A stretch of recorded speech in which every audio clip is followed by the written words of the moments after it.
So who remembers the guys where after Sean Strickland said the stuff at the Canadian press conference and they went, oh my God, I just can't believe it. And I did like 3 videos about him because I thought they were so funny and so embarrassing. Stugotz and Michael Ryan Ruiz.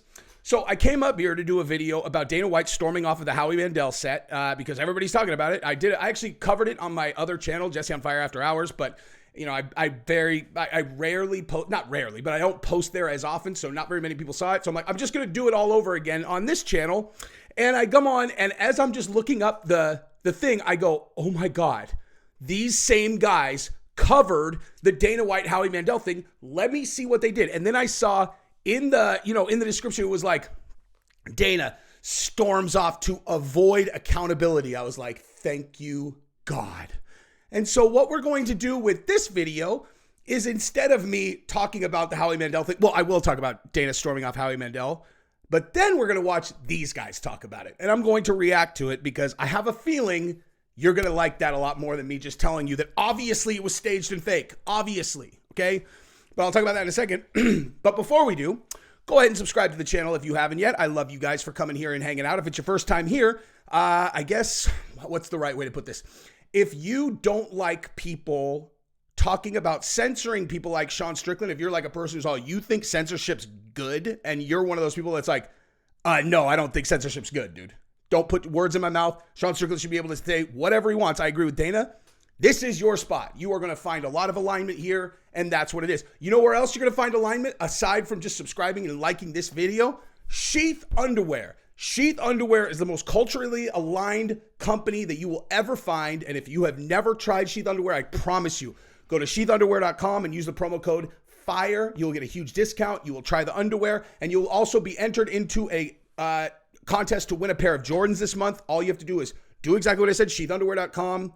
Use the promo code FIRE, send a receipt to realjesseonfire@gmail, and I will enter you in to win a free pair of J's this month. So go ahead and do that. I love you guys. Now let's rip these guys apart. All right, let's rock and roll. Let's do this thing. Let's see. I have not seen this, by the way. On my life, I have not seen this. There's a cat behind him wearing a hat for some reason. Howie Mandel, famed germaphobe, has a podcast that evidently is very popular, and Dana White came on it. And Howie Mandel was effusive in his praise, and then Dana White did something that was strange. Not only an amazing businessman, you are an inspiration, you are a philosopher, the way you do business, the way you... I assume you guys have all seen this. Let me just... Actually, I guess it's... conduct your business and your friendships and media is... I'm jealous. But Dana, I can't thank you enough for being here. Thank you for all the kind words. I appreciate it. I am so tired of doing podcasts. I'm literally done with them. I'm not doing any more podcasts. All right. So that's that. I just want to stop here and tell you that unless you are so naive and so gullible, you know that is obviously fake. Okay? Like, not maybe... Not like, I don't, it's probably fake. Like, that's fake for sure. Okay. Dana is in Los Angeles for UFC 298. Okay. Howie Mandel, obviously, his podcast is in Los Angeles. This is why Dana is doing so many podcasts right now, is because he's in Los Angeles for UFC 298. And there are a lot of people there that he can go and do their shows. Okay. Now, what are you doing when you have people on your show? You're either trying to create a really awesome episode, or if you're still kind of in growth mode, you're trying to get new people to your channel. All right. So if Dana White does the Howie Mandel show, yeah, it'll get a certain number of views, whatever. If Dana goes on there and inexplicably walks off the set for absolutely no reason, it's going to go viral like this, which is exactly what happened. This is intentional without a shred of doubt.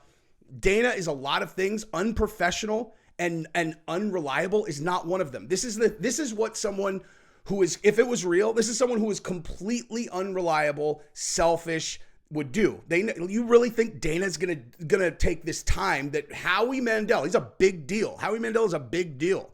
He blocked off the time. He didn't have another guest on. He's like, all right, really looking forward to this, Dana. They all confirmed Dana's is gonna come. And then Dana, after 5 minutes, after he says all those nice things, Dana's just like, fuck you, Howie, I'm out of here. He would never do that, dude. This is not real, obviously. And you could say that I'm kissing Dana's ass because, why I'm saying it's not real, but that's just not the case. It's just like, Dana's a lot of things. A professional is certainly at the top of that list. This would be so fucking unprofessional for him to do this. It'd be unbelievable. This is a strategy, and it worked. Obviously, I now subscribe to Howie Mandel's show because I respect the fact that they did this, and whatever. But now let's listen to this smart guy, woke genius. Let's see what these guys say, because they hate Dana because Dana doesn't want to censor right-wing, ideas. As we are, by why you would walk away from what is effusive praise when you are just a promoter who's a carnival barker who is soaked in compliments at all times and somehow got away with slapping his wife in public without any consequences. Of course, right out of the gate. I told you these guys are super honest, really good guys, dude. Right out of the gate. Just, never forget that Dana is a spousal abuser. Never forget that he hit his wife on New Year's Eve, okay? Before we even look at this, just remember, this is a man who hits his wife. And I'm like, all right, well, never forget, this is a guy who secretly jerks off dudes and rubs lotion all over his doggy and then puts peanut butter on his penis. What? I'm just kidding, dude. That was a joke, man. It was just a joke. It was just a joke. Burdened by compliments that he walks off. Tell me, is it staged or is it real? Staged. Somebody. So I saw this pop up on my timeline a couple days removed from him. Just to remember, this is the guy who said, this is hatred. Jeez. You know what? Fuck you, Sean Strickland. Fuck you, Sean Strickland. This is pure hatred. He is wearing a shirt that says women in the kitchen. I mean, this is from 20 years ago. That's that guy. If you guys remember, the most embarrassing. I actually did a video where I went so hard on this guy that I deleted it. I didn't even put it in members only because someone put in the comments, they're like, this video will get you fucking banned, Jesse on Fire. Matter of fact, I'm going to find that and I will put it in members only because you guys deserve that video because it's one of the funniest, best videos I've ever done. Appearing on Pat McAfee, where he said, this is the only type of show like this that I do. I only do podcasts. I love podcasts because I don't like to deal with media because they try to get you, which I think in Dana speak is hold you accountable. Of course. By the way, I just looked and I just deleted my library of old videos. It's gone. That is really sad. But of course, yeah, hold you accountable. I think what Dana doesn't want is he doesn't want to be held accountable for all of the terrible things that he's done. Yeah, because Howie Mandel is going to hold Dana accountable. These guys are... He doesn't like that about media, prying and holding him accountable. So he appears on podcasts, and he was putting over the notion of podcasts. Dana does more media in a week than you will do in your entire life, you fucking idiot. He does how many press conferences? How many press conferences does Dana do? Dimwit. What do you want him to do, dude? You want him to go down to Disneyland and let like people like you interview him on CNN? You idiot. And this lines up in direct opposition of a take that I heard last week on Pat McAfee's show, which leads me to believe possibly staged, but the performances are so good in this that, you know what, you got me if you're acting. Including Dana, by the way, because I've seen Dana try to act before, and you could see as Howie Mandel is complimenting him, this notion of him not wanting to be there is washing over his face. Right. He is conveying that. That is great acting if it is indeed acting. I don't know. Hey, watch this. You guys want to see acting? You guys, I think that Michael Ryan Ruiz, honestly, I think he's getting a bad rap, dude. I know he went really hard on Sean Strickland. I know that he got really bent out of shape about Strickland wearing a shirt that says that women should get back in the kitchen. I mean, listen, the guy's married to a feminist. He needs to do what he's going to do to make sure he keeps an okay household. I can respect that, dude. I can respect a man who says things 100% based on what he thinks his wife is going to be happy about. Happy wife, happy life. Doesn't matter how it makes you look. Doesn't matter if it's disingenuous. Doesn't matter if you don't even realize how disingenuous you are. I can respect a man who just wants to keep his feminist wife happy. So if I was in town and Michael Ryan Ruiz wanted to grab a beer, I'd be down for that. Because, listen, I like this guy. How's that acting? How's that for acting? You fucking weasel. You fucking crybaby. Oh my goodness gracious, John Strickland is wearing a shirt that says my wife may be boo. My wife will never go in the kitchen. There's only one person in my household. One. that cooks, and that definitely ain't her. We are crushing gender stereotypes. We are killing misogyny, and every day that I am in this studio, I will spread the word that the 50s are over, man. The 50s are over. If my wife wants to have sex with another man, then you know what? That's 2024. She should be able to do that. We're not still in the olden days where a man gets to take control of his wife's vagina forever. If she wants to show that thing around town, then that's what she's going to do.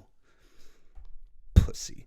What's real and what's not real anymore. And I'm tired of trying to figure it out. I really am. I have no idea if that's staged or not. It appears to me to be staged. Why would you walk out then? He's not criticizing you. He is promoting you. Hello. Oh, look at a guy with common sense on the show full of Stugotz.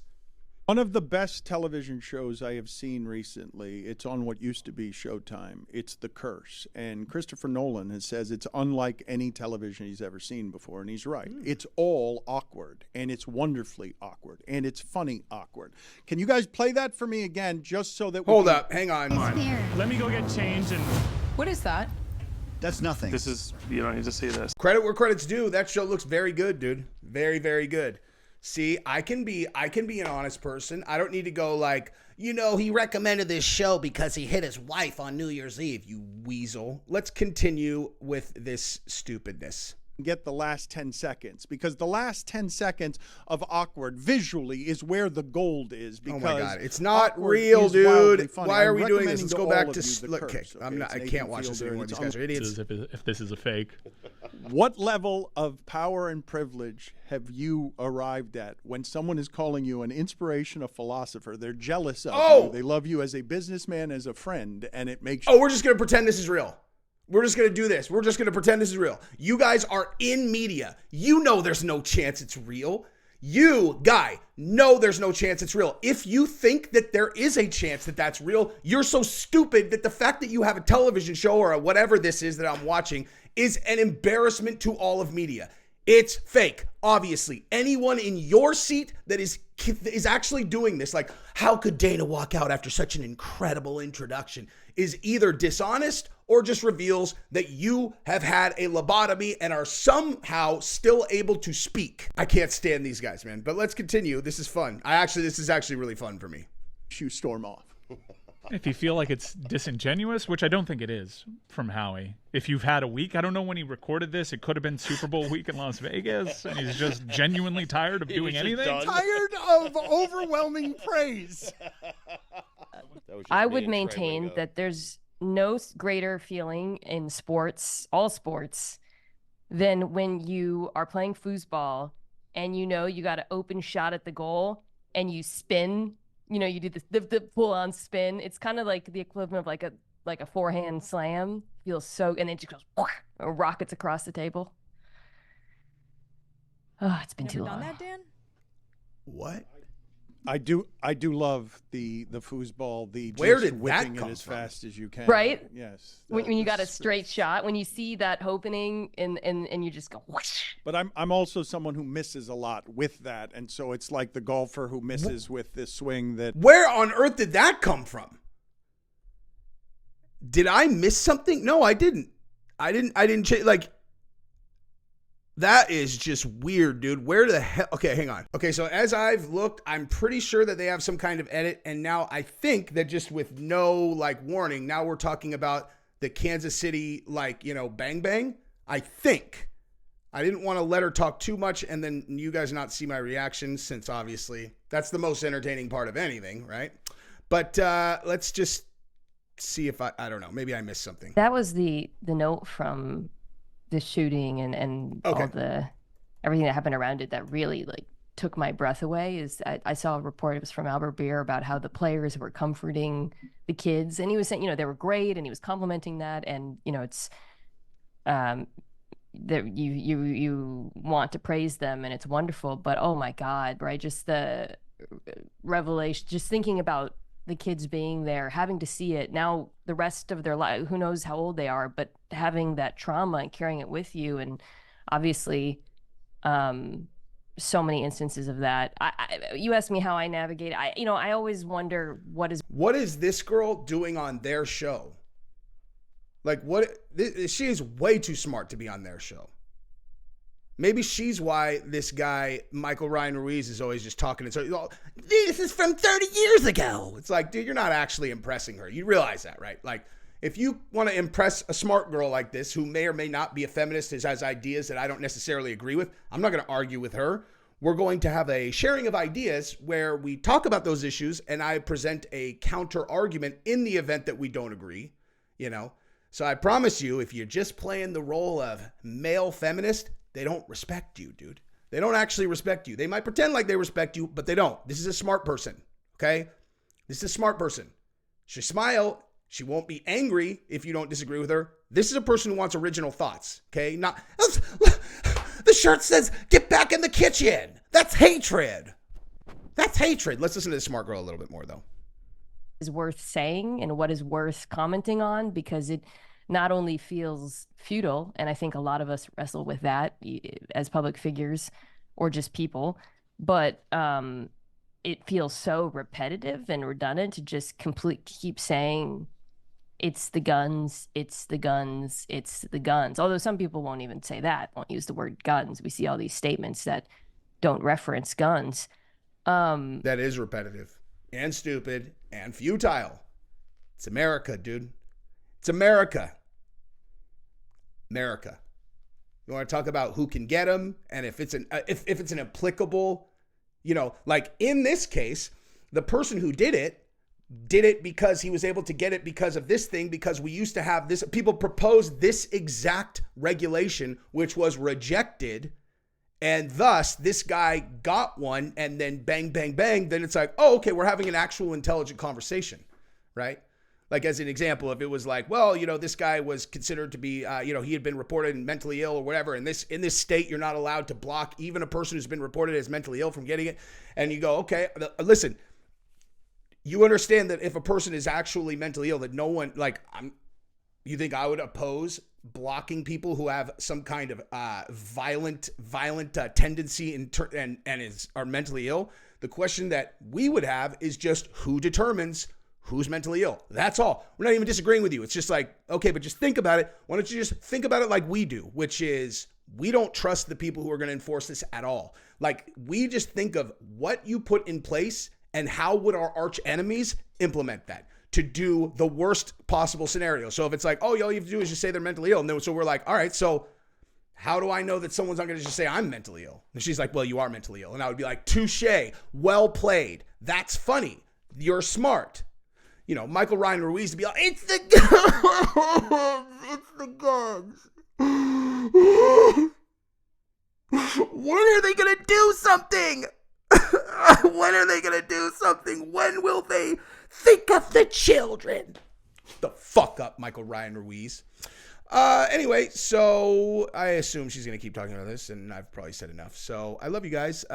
If you thought that Dana White actually just, you know, betrayed Howie Mandel and just stormed off, and all that happened was it turned into the best marketing vehicle ever for Howie's podcast, then you're dumb. Let's just also, one more time, let me just look at one other thing, okay?